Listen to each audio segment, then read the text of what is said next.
नमस्कार शेतकरी मित्रांनो, पीक विमा या योजनेतून या जिल्ह्यातील शेतकऱ्यांना 17,500 रुपये सरसगट मिळणार. पण पैसे कधी मिळणार शेतकरी मित्रांनो, त्याच संदर्भात सर्वात मोठी अपडेट समोर आली. शेतकरी मित्रांनो, खरीप हंगामात अतिवृष्टी, पूर आणि हवामानातील विसंगतीमुळे राज्यातील लाखो शेतकऱ्यांचे खूप मोठे नुकसान झालेले आहे. शेतकरी मित्रांनो, त्याच पीक विमा योजनेअंतर्गत हेक्टरी 17,500 देण्याची घोषणा हे राज्याचे मुख्यमंत्री देवेंद्र फडणवीस यांनी केली. शेतकरी मित्रांनो, कृषी विभागाच्या माहितीनुसार पीक विमा योजनेत 90% शेतकरी सोयाबीन उत्पादक आहे. आतापर्यंत राज्यातील सुमारे 82% महसूल मंडळातील कापणी प्रयोगाचे आकडे हाती आले आहे. शेतकरी मित्रांनो, आता खरीपातील सोयाबीन, मूग, उडीद, बाजरी आणि मका या पिकाचे पीक कापणी प्रयोग पुन्हा झाले असून यांचे राज्याचे कृषी विभागाने केंद्राकडे ती माहिती पाठवली. आता लवकरात लवकर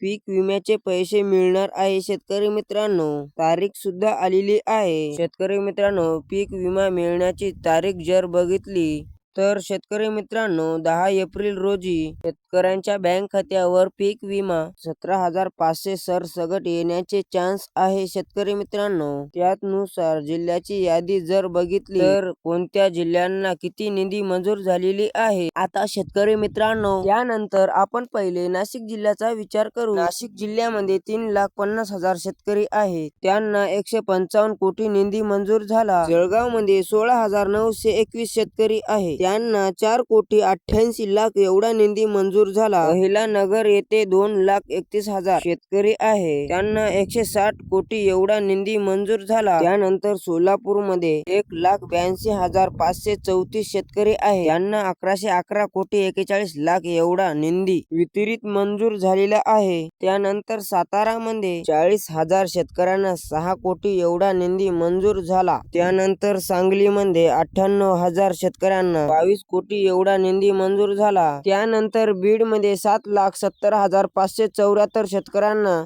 241 कोटी 21,00,000 एवढा निधी मंजूर झाला. आता बुलढाणा जिल्ह्याचा विचार जर केला तर 36,358 शेतकऱ्यांना 18 करोड 29,00,000 एवढा निधी मंजूर झाला. त्यानंतर धाराशिव मध्ये 4,98,720 शेतकऱ्यांना 218 कोटी एवढा निधी मंजूर झाला. आता अकोला जिल्ह्याचा विचार जर केला तर शेतकरी मित्रांनो, तर 1,77,000 शेतकऱ्यांना 93 कोटी 69,00,000 एवढा निधी मंजूर झाला. कोल्हापूर मध्ये 228 शेतकऱ्यांना 13,00,000 एवढा निधी मंजूर झाला. त्यानंतर जालना येथे 3,70,000 शेतकऱ्यांना 160 कोटी एवढा निधी मंजूर झाला. परभणी येथे 4,00,000 शेतकऱ्यांना 206 कोटी एवढा निधी मंजूर झाला. नागपूर मध्ये 63,000 शेतकऱ्यांना 52 कोटी एवढा निधी मंजूर. लातूर मध्ये 2,19,535 शेतकऱ्यांना 284 कोटी 87,00,000 एवढा निधी मंजूर झाला. त्यानंतर अमरावती जिल्ह्यात सर्वात कमी शेतकऱ्यांची संख्या आहे. म्हणजेच शेतकरी मित्रांनो, या शेतकऱ्यांनी पीक विमा उतरवलेला आहे की नाही. आपण यांना 10,000 शेतकऱ्यांना फक्त अमरावती मध्ये 8,00,000 एवढा पीक विम्यासाठी निधी मंजूर झालेला आहे. आणि शेतकरी मित्रांनो,